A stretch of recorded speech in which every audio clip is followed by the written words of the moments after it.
This is A Minute Climate Fix, a podcast helping you understand the energy and climate challenge in just a few minutes. I'm your host, Paul Schuster. AI is fast becoming embedded within the operations of large companies, and the impact of AI on corporate emissions is becoming pronounced. But it remains a blind spot for most corporations due to a lack of appropriate disclosure methodology and a lack of transparency on model-specific emissions from the hyperscalers. In fact, after reviewing 50 sustainability reports of Fortune 500 companies, none call out AI-related emissions specifically. And yet, Capgemini Research found in their survey of 2,000 executives that a full 48% believe that AI has already had a material impact on their corporate emissions. That gap is very real and needs urgent addressing.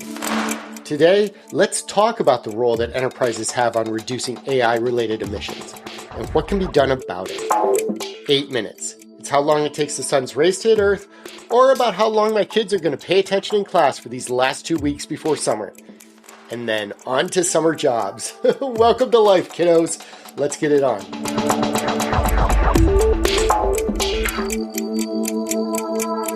There's been a lot of discussion on the impact that AI is having on greenhouse gas emissions. But most of that conversation has been focused on the infrastructure build-out and the vast amount of power that is and will be needed to energize the data centers behind that AI growth. What hasn't been discussed as much is the impact that individual enterprises have based on the deployment decisions that they make for their AI use cases. And part of the reason why people aren't talking about this is, well, we really don't know what that impact is. Measuring AI-specific emissions turns out not to be technically difficult, but structurally and process-wise, it's a real pain.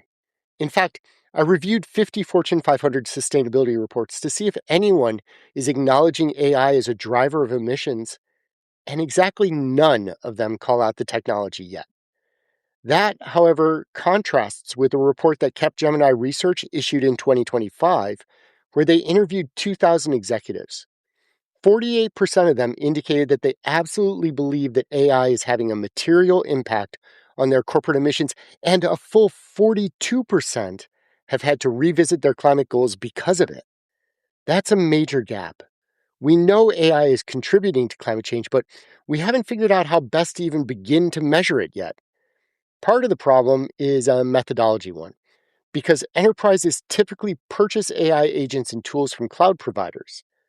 That puts AI usage squarely in the realm of Scope 3 purchase goods and services, along with staplers and printer paper. It's not even close to the same thing. But our GHG Protocol methodology hasn't been updated for years, and it's missing the ability to nuance out the impact that these digital products have on corporate emissions. And that impact can be big. That Capgemini report from earlier cited that of the few companies that are attempting to measure AI-related emissions, it's accounting for around 4 to 5% of their overall corporate footprint as of today. That number is expected to rise to 7 to 12% by 2030 as AI becomes more ubiquitous throughout these organizations. 7 to 12% is material, and it needs better focus.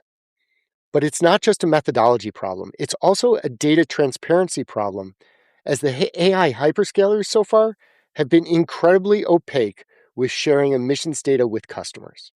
In fact, the only company who has produced anything of note is Google, that estimated that the average text query across all of their models generates about 0.03 grams of carbon. But that's it. That's the extent of our industry data on AI-related emissions. There's no delineation between types of models, different companies, temporal shifting, geographic shifting. All we have is one emissions factor, which implies that the only way we're going to reduce AI-related emissions is by using less AI, which misses the point. The reality is that there are a lot of things companies can do to reduce the impact of AI on the planet. Until we get a better accounting methodology and better transparency from the AI providers, we may have a hard time measuring that, but it doesn't negate the fact that real activity can be done to reduce the trajectory of climbing emissions. Here are 5 quick ways for companies to adjust their AI demand without reducing the usage. First, take a hard look at the model being used. The default for many developers is the premium, most powerful model available. And while that model should be used for lots of applications, it shouldn't be the default.